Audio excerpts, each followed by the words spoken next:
Great, we're good to go. Thanks. Over to you, Emma.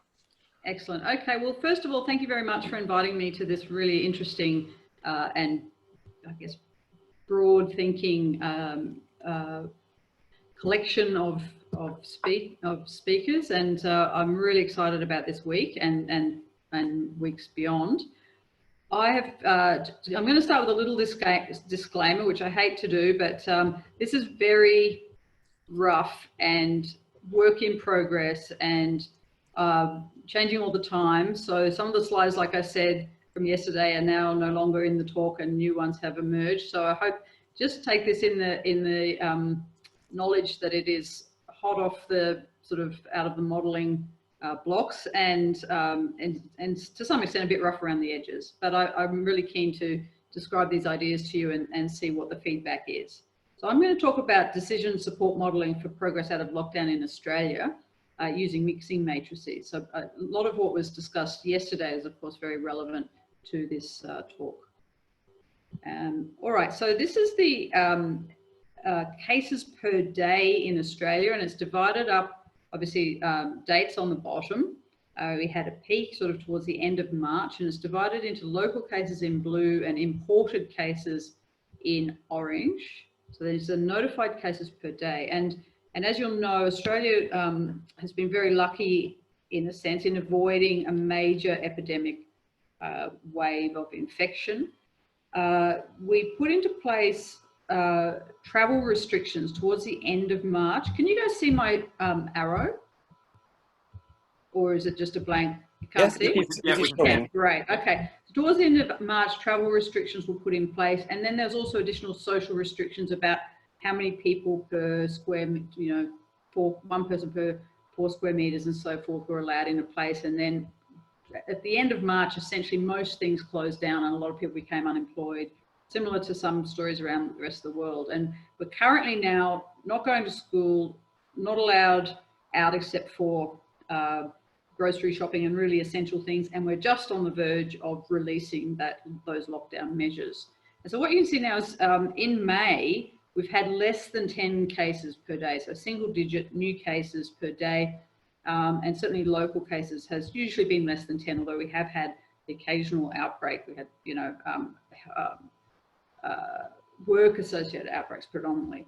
So that's great, but it has made it a bit hard to estimate the effective reproduction number over time and to, I guess, provide ongoing advice about how vulnerable we are. We know we're vulnerable in the sense that there's no real immunity in our society, but we estimated, this is by jurisdiction, so New South Wales, Victoria, etc., reproduction numbers over time, that's the blue in the foreground and the data's in the background. When there's no cases, but there's no, it's like a 0 over 0 situation, the estimated effective reproduction number, there's no cases, but there's no force of infection either, it just reverts to the prior, which is what you see here in South Australia where there's been no cases, and then over here as well in the Northern Territory where there's been no cases. So that makes monitoring how we're doing difficult, and it made me start thinking about having to use other means to think about how we can reduce our vulnerability as a society if indeed we want to come out of lockdown.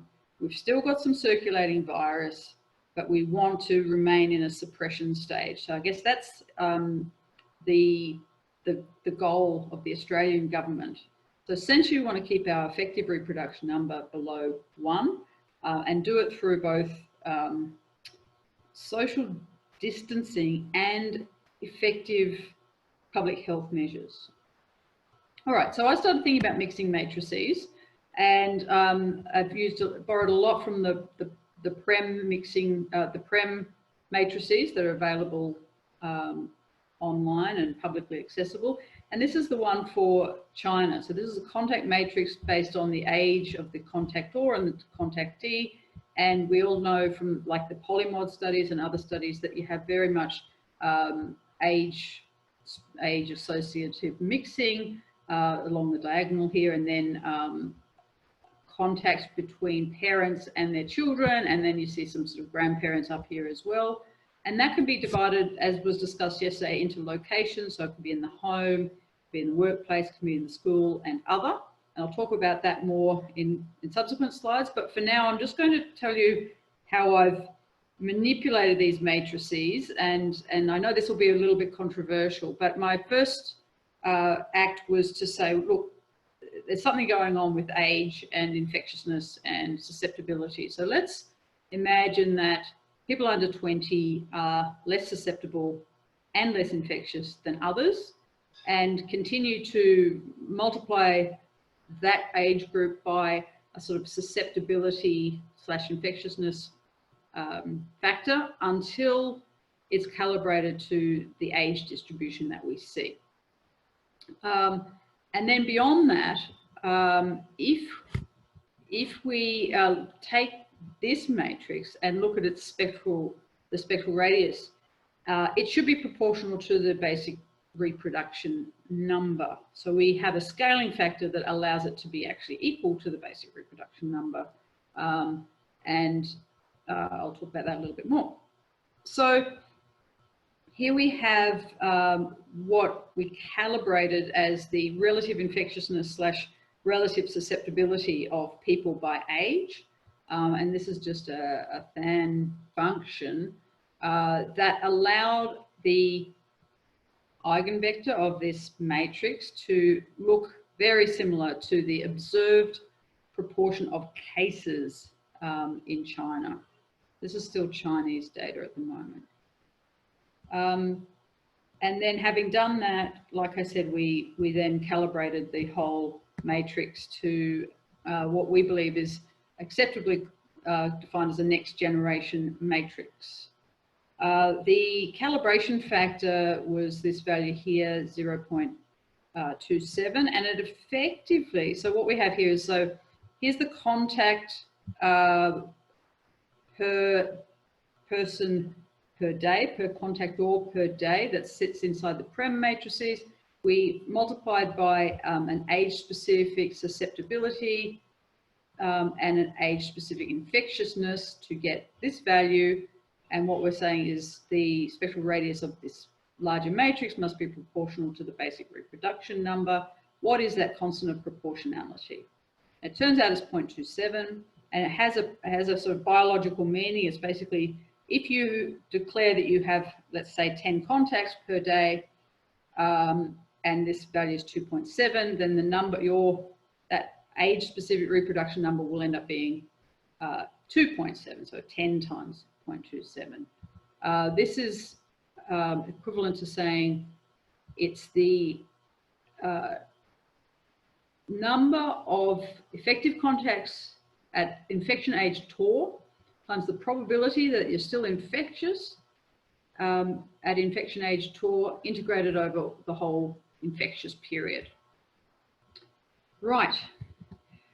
So on to Australia. We applied all of these calibrated values to Australia's contact matrix. And we also have in Australia from the Prem group divided into home, school, work, and other. All right. Applying, so that's the contact matrix. Applying these to turn this into a next generation matrix leads to these values for each of the locations and a spectral radius of 2.49, which is in keeping with some of the early estimates of Australia's early reproduction number. Although it's hard to estimate that because, again, there's absence of sufficient data. And then the next thing I did, oh, has everyone else gone black? Was it just me? Okay, the next thing I did was consider, well, that's kind of, if you like, our raw contact matrix. So raw next generation matrix, but what about what we've done in terms of policy and distancing measures? And I had a look at, I used the Google Mobility Report for Australia during April and looked at work-based attendance reduced by 34%, home attendance increased by 18%, and the other group by 40%. And also schools were closed, so only 3% of students actually attended schools. And they had to be pretty unlucky with healthcare worker parents or, you know, my children or children at risk or so on. And so they were dramatically reduced. And that is estimated to have reduced the R effective from an R naught of 2.49 down to 1.76. But we know that our true R effective was probably below 1, and most likely about 0.8 is sort of the best estimate I've seen. So I then thought about, well, what about, so I called this Google just being somewhere from the Google Mobility Report, the sort of macro distancing, and then the sort of what you do when you're there, I've called micro distancing. So I've assumed that if you're doing anything other than being at home, like you're at work, you're outside, or you're at school, you can follow the rules. This is the 1.5 meter rule or so forth. Wash your hands and so on. And also the public health response. I've called all of that sort of micro distancing, if you like. So micro distancing can be location specific, the way I've set it up, but for the baseline, I've allowed them all to be the same. And the baseline multiplier for micro distancing is 0.26, which has a meaning. The meaning is that compared with before COVID came along, we're 26% as likely to have a meaningful contact that would lead, that is, you know, an effective contact that could lead to transmission of a virus. So that's a very low number, and what it suggests is that that's a more important factor in reducing our effective reproduction number than just whether or not you're outside the house, inside the house, at home, at work, etc. All right, so with that in mind, I examined our current lockdown policies and thought about ways of going out of lockdown. And so if our current lockdown policies are providing an effective reproduction number of 0.8, then what would happen, according to all these micro distancing and macro distancing numbers, what would happen if schools open? And that reduces the R effective even a little bit further to 0.78. So these are just point estimates at the moment. Now, the reason why it goes down rather than up when you let schools open is that I've assumed that the amount of contact in the home goes from, at the moment, 118% of normal to 109% of normal. So it reduces that slight increase in intensity in the home. Now, what about if schools return and you're allowed out of the house more often into this world of other? And that raises the effective reproduction number a little. And then if everything returns, so schools return, work returns, you're allowed out of the house, you're allowed at other locations, but you still keep this really heavy micro distancing measures on the population, well, then we might be able to sneak under an R effective of 1, although as you can probably all imagine, and you're probably already thinking, that must be so sensitive to all of those assumptions that you've just made, which it is. All right.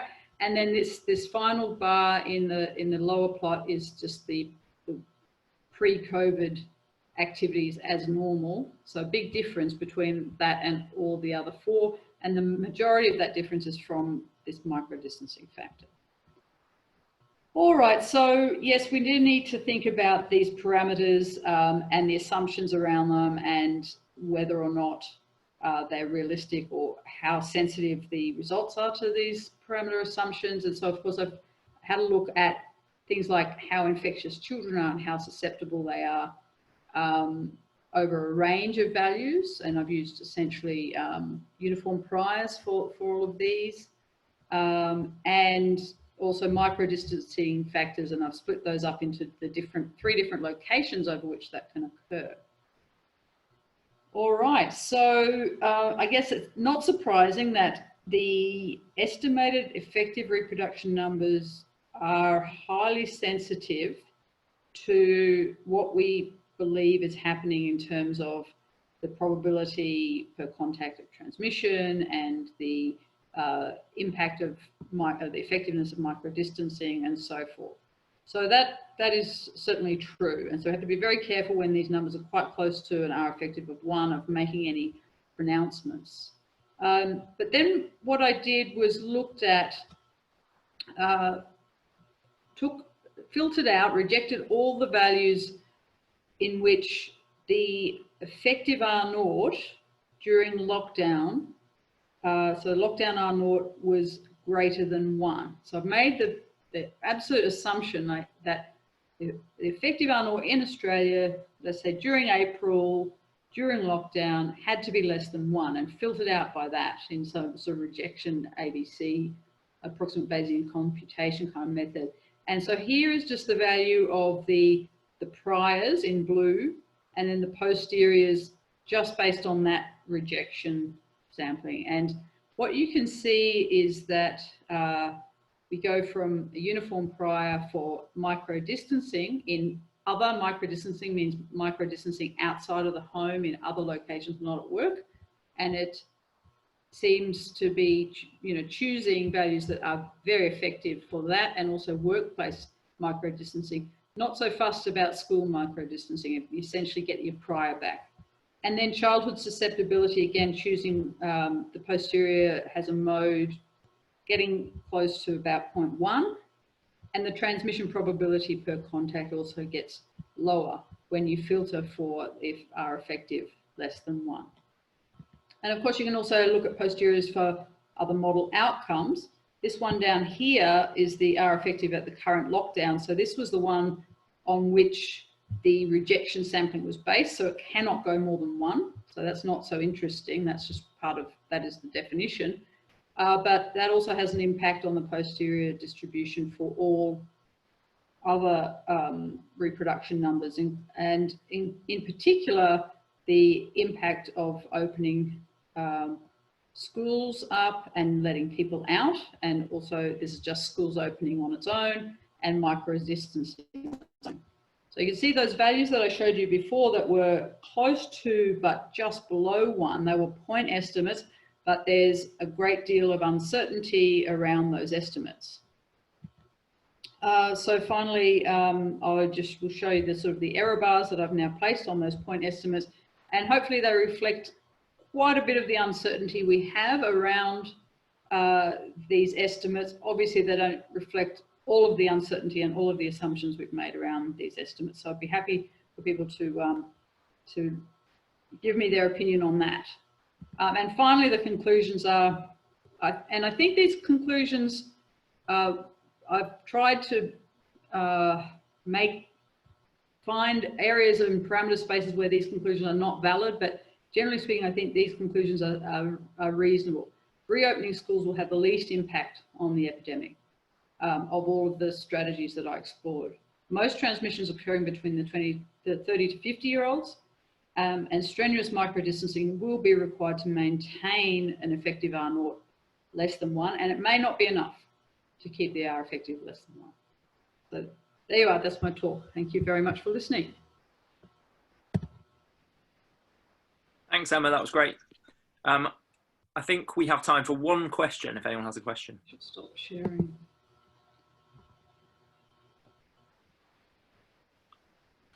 May I just make this one short question then? Have you... A little bit complacent already, but if we, I mean, I guess I would hope that if we said to people, this is the message I'd like to give to people, is like, you can go back to work, we can sort of resolve that terrible economic burden that's currently underway with everyone away from work. Go back to work, go back to school, go back to sort of semi-normality, but just keep those micro-distancing measures really strenuously in place, and we're very close. We can't afford to not do that.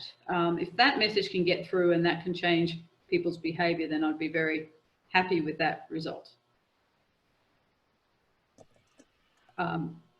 And yeah, so I guess that's my answer. Great, thanks very much.